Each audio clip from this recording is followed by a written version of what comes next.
Thank you, David. That was great. So as John is setting up, I just want to introduce our next panel. At NAV, historically, we've been very lucky to have been associated with some great and very diverse set of entrepreneurs, founders, CEOs.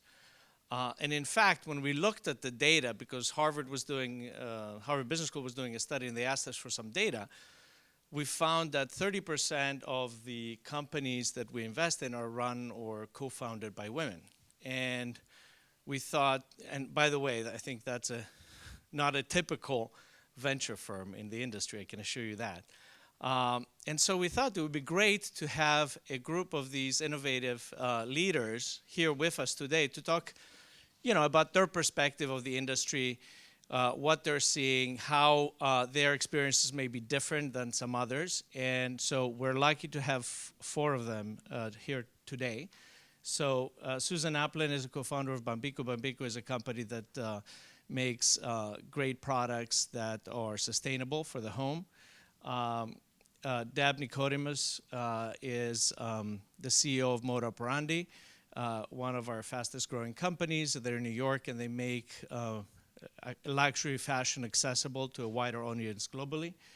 Lisa Maki is changing the way healthcare is delivered by giving more transparency to all the inner workings of pricing and all the functions that go into the healthcare system. And finally, Soraya Darabi is a co-founder of Zaidi, and Zaidi makes sustainable apparel, and with transparency to the processes that are used to make apparel targeted to millennials. So I've asked Soraya to moderate this, and so we asked all of them to come up. So I'll give you this one. There's a microphone. Gracias. Should we move these chairs in there?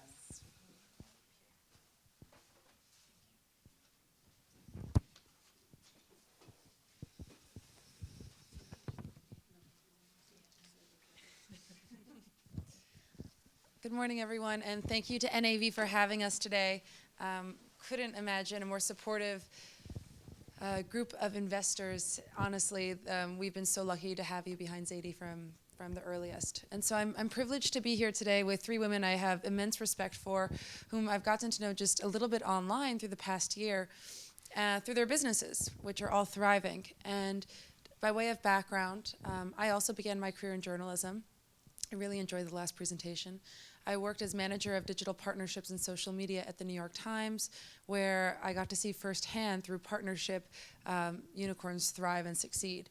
And it was after the New York Times that I then joined my first startup, which was shortly thereafter acquired by Facebook, and then co-founded a social mobile local app with some friends in Silicon Valley that we later sold to OpenTable, which was then acquired by Priceline. So I've now been at the rodeo a couple of times, and with Zaidi, we focus on innovation within supply chain, really detailing, using our journalistic chops, the origins of beautiful products like the outfit I'm wearing and how it came to be. We focus on products made in the US, sustainably produced, and we detail down to the raw materials every stop of the chain.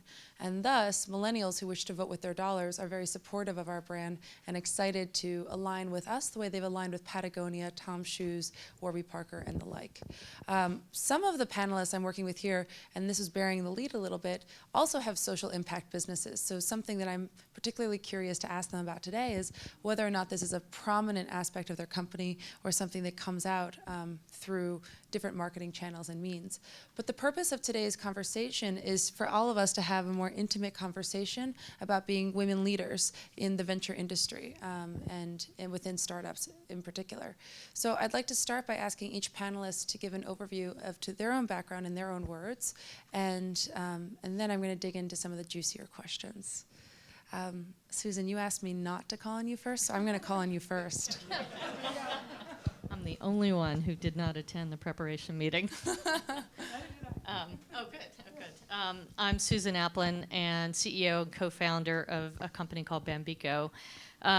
We make sustainable home goods, and it was sort of born, I like to tell people, Bambico started on a glacier.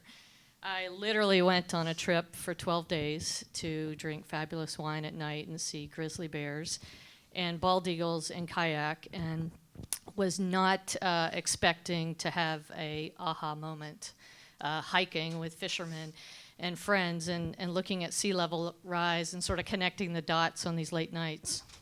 I had been in retail for years, 25 years. Used to run Williams-Sonoma and Pottery Barn's e-com and catalog operations. So I had home in the blood, and I certainly understood retail and e-com. I was actually at another startup company that we sold to eBay. But it was during this sort of, process of going to work to a job that I loved that I was connecting sort of personal dots and trying to answer questions for myself that led me to say, hey, let's do a crazy thing. Let's go home and say, I'm going to quit my job and I'm going to start this company and I'm going to build something that really hadn't been done. So Bambico is all about sustainable home goods. We start with raw material extraction. We map those products, typically certified or trash, things that you throw away, all the way through the production process, and we build beautiful products. So it could be beds, dinnerware, plates, glasses, everything for the home. And we ship it carbon neutral to your door. So it's all about reducing water.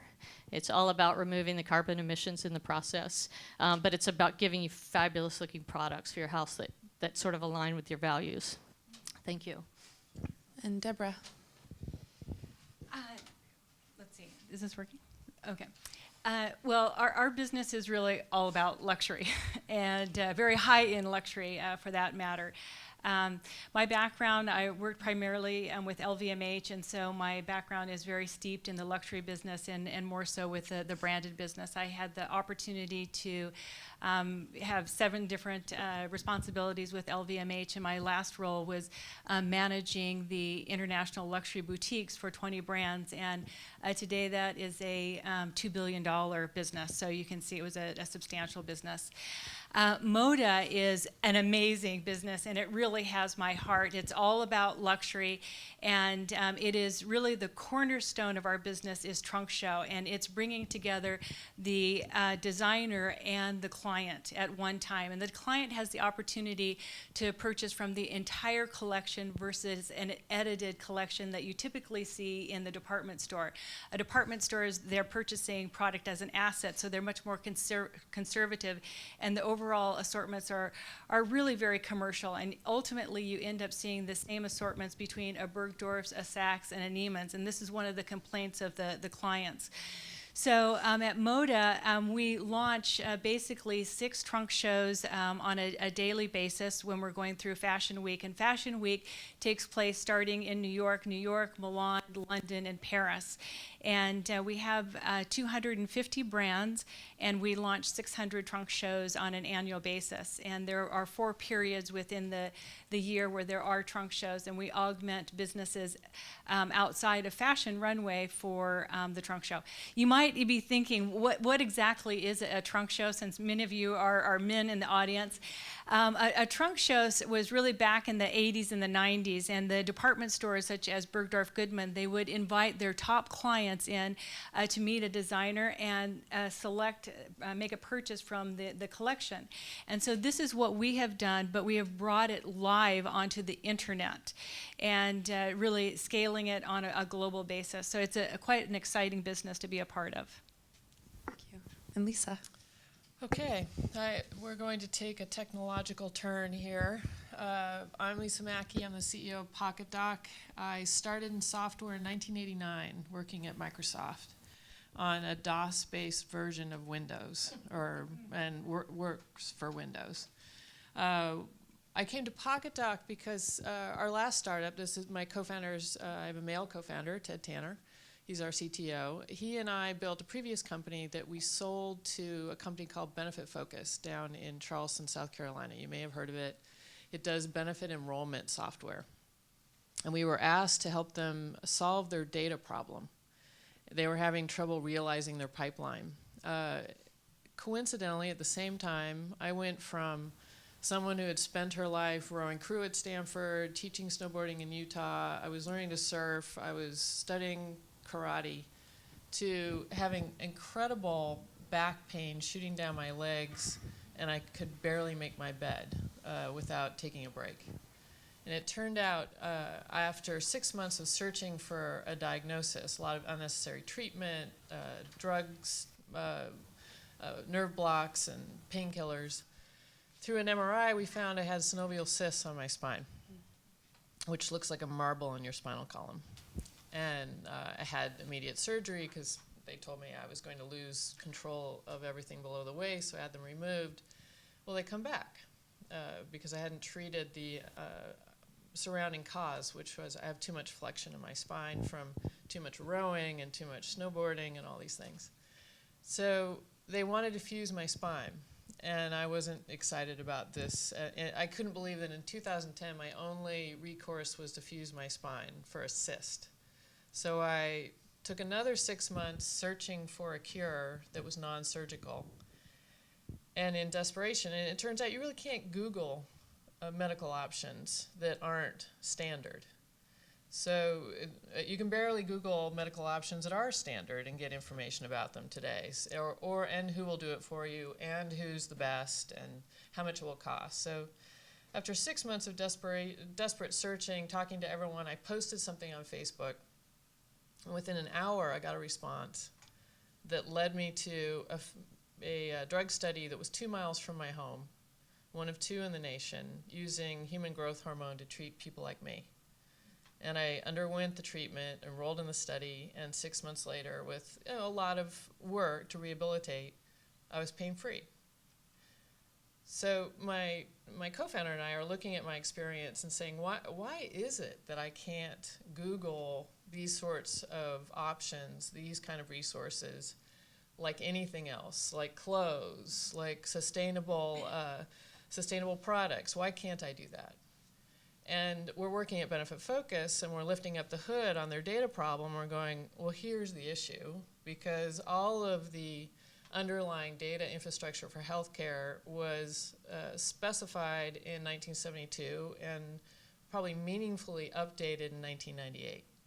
So all of the data necessary to give you the same experiences you have searching for the clothes that you want to wear, the products you want to buy, is trapped in batch processes and flat files. So we went out and started a company to do the very unsexy work of rebuilding all of that from the ground up, which we completed about 1.5 years ago and released as a set of APIs that anybody, any mobile app developer, any website, any service could use to plug into their products and services and start to innovate on top of healthcare. So that's what we do. So it's a diverse group of panelists, and what's interesting is that in the case of the 2 co-founders, the business arrived from an aha moment, a moment in your own lives where you recognized that there was a great need for this particular business. I want to talk a little bit today about what we're supposed to be talking about, which are the barriers for women in the venture landscape, but I also don't want to forget to come back to those aha moments and why we think they come to us at certain points of time. So starting with Deb, at a company, and I know this because I also have a fashion company that tends to have more women employees than men, are you noticing barriers for women still in the startup landscape, or do you think we still have a lot of work ahead of ourselves? Personally, within our industry, I don't see there being a lot of barriers. Just step back for a second. Look at the first e-commerce business. It was developed 15 years ago, and that is Net-a-Porter, which is currently $1 billion today, and that was founded by 2 females. So if you take a look at it, I would say it's equally split in terms of gender. And then looking internally inside of Moda, I have 6 direct reports, and of the 6 direct reports, 4 of them are females. So it's in the 70 percentile. And then if you look at overall in terms of the tech business, because I think that this is what it's related to, is there an issue, a barrier for women in tech? 30% of our tech team are females. So I really don't see that within our particular industry, nor do I see it inside Moda. And Lisa, what about in healthcare? Healthcare is a different animal than technology. I would say that having founded a company in Silicon Valley I fight ageism more than I fight gender bias. There is a gap of disbelief that I have to overcome, both being a woman in technology, like a deeply technical company. Not many people believe that I could have even thought of an API or know what it means, much less released one. But that I'm a dinosaur. How could I be the one to give 22-year-olds or younger the ability to build the next generation healthcare applications? So those have been, I have had it said to me, luckily not by New Atlantic Ventures, by a very well-meaning male investor who was just trying to help me when I was pitching him. He was like, Lisa, we have 2 floors beneath us right now full of our companies that we incubate. The average age is under 18, and they're all men. And I'm like, great, thank you very much for your time. I don't want to sit next to them, and they don't want to sit next to me, so I'll be heading out the door. A lot of the deals out there are done on Thursday night poker games. Maybe you've been to some of them, some of you, not all of you. I don't get invited to those, nor do most of the other women. So the realities of it, yes, there is absolutely bias.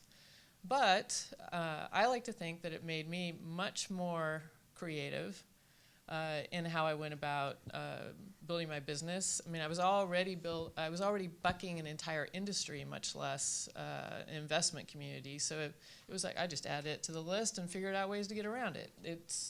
In the end, it was fine. Susan, anything to add? Well, first of all, I think at Bambico we're about 65% women. And that's shifting as we continue to grow the company, of course. I think in the home industry at large, women fill a number of those positions. My particular perspective, though, is in technology across all the verticals, women are underrepresented. I read a Wall Street Journal study that was released this month that 18% of tech jobs are held by women. And that the primary reason for this is that women just are not going into consumer science, that there's a huge fall off of that. And it seems like we should be able to do something about that. So women, I think, in large, are losing their mentorship because women aren't in those positions in technology in general. I think I would agree. The first startup I joined after the New York Times was a cloud computing company called Drop.io. And I was the only woman. There were 15 developers, all men.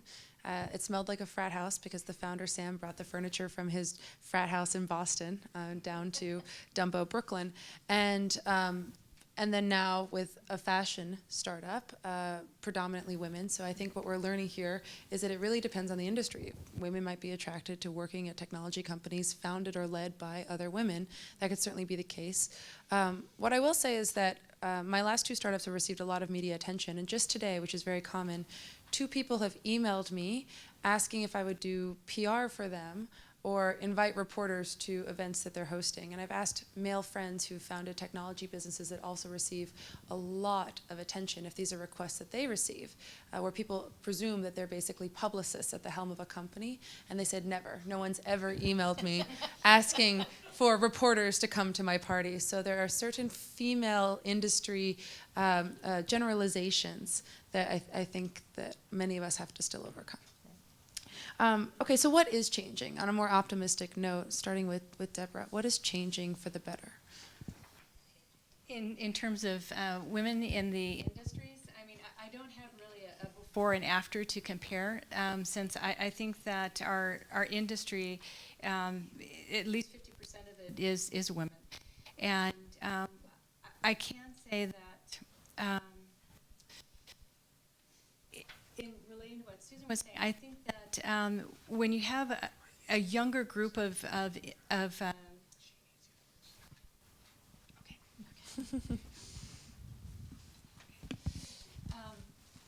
so going back to my team in terms of technology, 30% of the team is are females, and I don't think that they have this gender bias. I don't think that they're concerned about being female or males, and so I think it's really generational.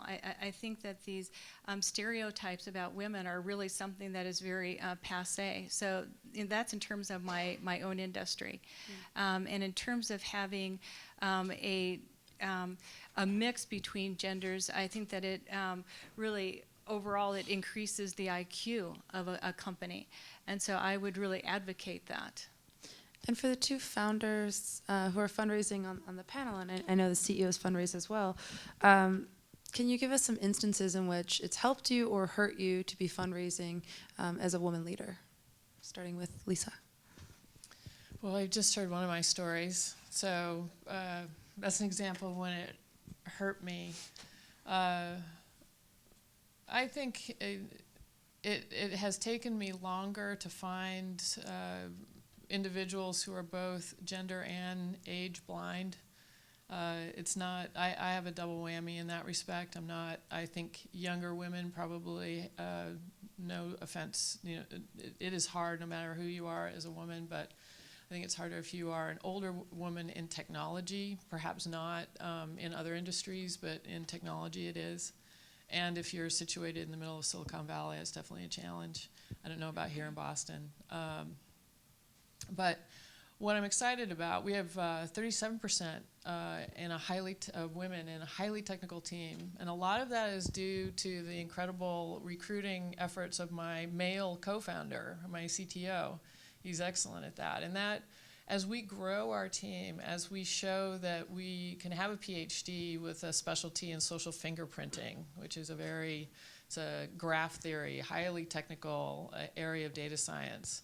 I just added 2 more, head of analytics, who is head of analytics at Sprint, another young woman who has a degree in pharmacy and is writing her own mobile apps to search for specific drugs. I mean, to be able to add those kind of women onto the team and show that to an investment community starts to overcome many of those barriers. And that you just need to be able to see it, and then it encourages other women, as you guys are talking about. And that helps me, because I think in general, I don't find people who are anti-women in the Valley. I just don't think they have enough examples of successful women in the Valley. And as you show it to them, then they want to join in and support you. So I sort of think about when I raise money, I just closed my Series B, so I'm not raising money, but New Atlantic funded us. We met with a number of firms. I can't think of an instance where being a woman hurt me in the process.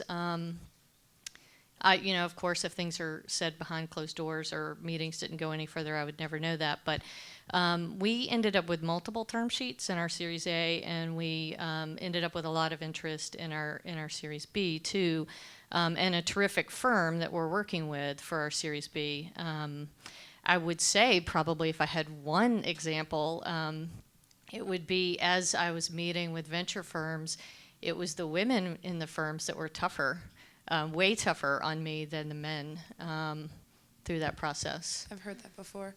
I think that when you're fundraising at an early stage, because I've had a couple early stage businesses now, you encounter a lot of bad behavior.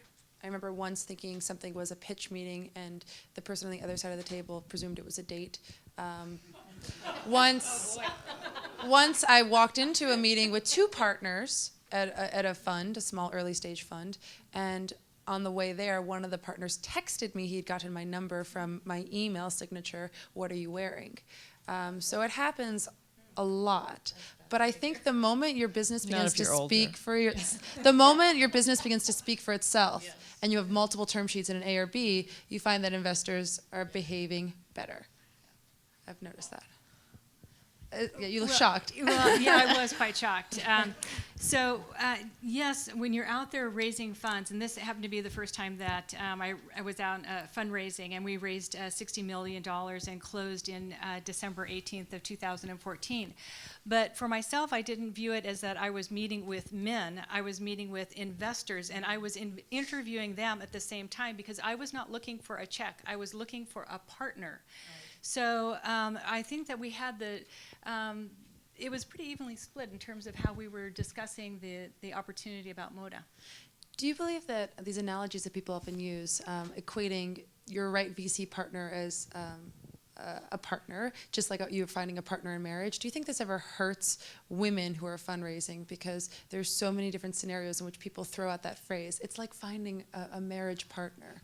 Well, no, I wasn't looking for a marriage partner, but I was looking for No, someone. but it's a cliche The that you cliche, hear right. again and again. No, I was really looking for someone that had as much passion about the business as that I had about it. And Right. if someone really didn't have a passion about it, but they were willing to write us a check and ultimately having a board seat, that wasn't going to be. I've already dealt with it because my co-founder is a man, so I call it marriage with no benefits. So I've already dealt with that, and I do. I hear what you're saying. I think there is a lot of language. I try not to get too hung up on the language because the analogies are useful. You really are looking for someone. You are marrying. You are until exit do you part, and onward. But like you, we just finished a B as well, multiple term sheets. It did not hurt to be a woman, I believe, but it did mean perhaps I had to look farther to find a true partner, someone who was deeply passionate about our business, was comfortable with a female founder, believed that we were able to execute on what we were doing. So the fact that I may have had to look for them harder, and that the ones that showed up, like New Atlantic, were deeply committed to the business and to us as founders and really believed in us, it was for the best. So maybe things have changed over the past 5 years, because 5 years ago, a favorite story, Jenny and Jen, who graduated from HBS, created Rent the Runway, and the first 20 or so VCs that they met with had to turn to their secretaries or wives to see if this is something that women would be interested in, renting dresses. I'm hearing fewer stories like that these days as an angel investor out in the tranches, but what I do see is more women venture capitalists entering into the picture, and now the pattern recognition we see are in businesses that resonate with us. So perhaps is that something that's indicative of your own experiences? Are you coming across more women on the other side of the table now that you're fundraising? I don't see more women, but I would go back to your initial question. And sort of ask this: is it a bad thing for a VC to go home to his wife and ask whether this business is viable because she would be an advisor? It just I don't think requires that's an a bad extra thing. step. It Yeah. misses that immediate recognition moment during the Yeah. meeting when the momentum is there, that I believe often happens. Maybe I'm biased, but I believe that often happens when men are pitching perhaps like the next AI business that resembles the movie Her. That's the kind of business that will raise a lot of money very, very, very quickly. And I wonder, in some industries, like a consumer-based industry, the majority of the people controlling the spending power are women. And so I do get a lot of investors. I can think of times I've talked to my VCs around the table who have said, I've talked to my wife about the business, or she's bought from the site. John Backus's wife has been a loyal supporter. Thank you. And she gives him feedback. So I think, in that case, it's actually helped me. But I'd love to hear where each one of your businesses is headed in the next couple of years, and what we can look forward to. We are planning to be the primary host of all healthcare business transactions worldwide. And yes, so what do I mean by that? Everything that is necessary to allow a person to search for what they need, to book it and pay for it, and understand the ultimate cost to them as an individual, both in terms of value, is it going to help me, and actual material costs, how much money out of my pocket. On the other side of the table, to help all of the providers of healthcare do so efficiently as a business, to acquire new customers, to convert them into paying customers, to provide them excellent service, to engage them in a relationship. The same sorts of things that all of us expect to do in our businesses, but for healthcare today is almost impossible. So that's our plan, and to make it possible for many new innovators. I mean, we have 2,400 applications built today on our platform. That's 2,400 new ideas in healthcare, in the delivery of healthcare, in the payment of healthcare, in the experience and access of healthcare that do not exist today. That's what we plan to grow over the next few years. And next for Moda. So we are going to stretch our tent globally and put a stake in the ground and really own this trunk show business.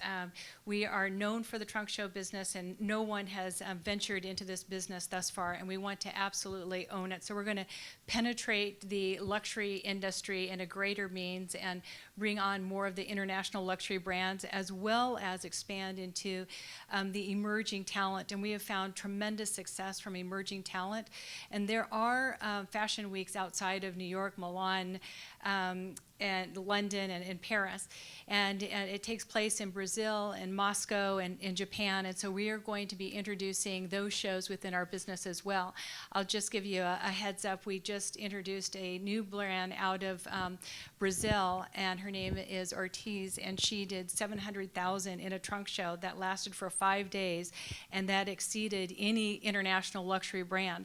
So our clients are very interested in emerging talent, and that particular price point was in the 2,000 range. So it's a very robust business that we want to acquire also. So we're really focused on that, as well as building our business outside of the trunk show. We have launched a boutique business, and that represents 40% of our business, and that's an in-season business, compared to the trunk show, where a client makes a purchase and 5 months later she receives the product. So this has been a very successful business for us. So we're going to satisfy the client for both pre-order and the boutique in-season business. Fantastic. That's great. On the Bambico side, we started as an e-commerce company. The company has doubled in growth every year, with the exception of 1 year. We will this week actually launch our first catalog. It's the first fully compostable catalog. We created that. We figured out how to do it, so we're very excited about that. And in 2016, we're actually going to test retail stores. Like Tom's Shoes and other brands. We just closed a $20 million round, and the thought is we're going to bring someone from Apple, Bonobos, possibly Build-A-Bear, all the other high experience stores, and think about ways to disrupt an existing old stodgy industry, the home decor industry. So how can we, figure out how consumers really want to buy their home products today? Our market is estimated to be a $20 to $30 billion market by 2020. And it's primarily being fueled by the growth of the millennials. 2 years ago, millennials were less than 10% of our file, and now they're representing about 38% of our file. So we have to figure this out very, very quickly. We are the only company in the US who is fully dedicated to sustainable home goods. So it's our market to keep and to basically take, and so that's what's going to keep us busy over the next couple of years. And since we have a room of people who are aligned with your businesses, it may be helpful to also ask if there's any unique challenge that your companies are facing. Something that comes to mind for us is geographic diversity. We have a really strong footprint in New York, but with a small team, it's not quite as easy to feel the same weight of our brand in Silicon Valley, for instance. Primary barriers to Pocket Doc are the ones you would expect: large legacy businesses that are very much invested in the money they're earning off of current inefficiencies that we solve. They would like us to die, fall through a crack in the earth, and never come back. But the way that we address that is the way startups have since the companies that Ted and I worked at, the Microsofts and the Apples of the world. We're taking their commoditized businesses and driving them to zero faster than they can. So we just recently released a set of APIs that make billions of dollars a year, and we made them free. So we are seeing those same competitors now come to us to replace their internal infrastructure with us so they can operate more effectively, from a Xerox to an Allscripts.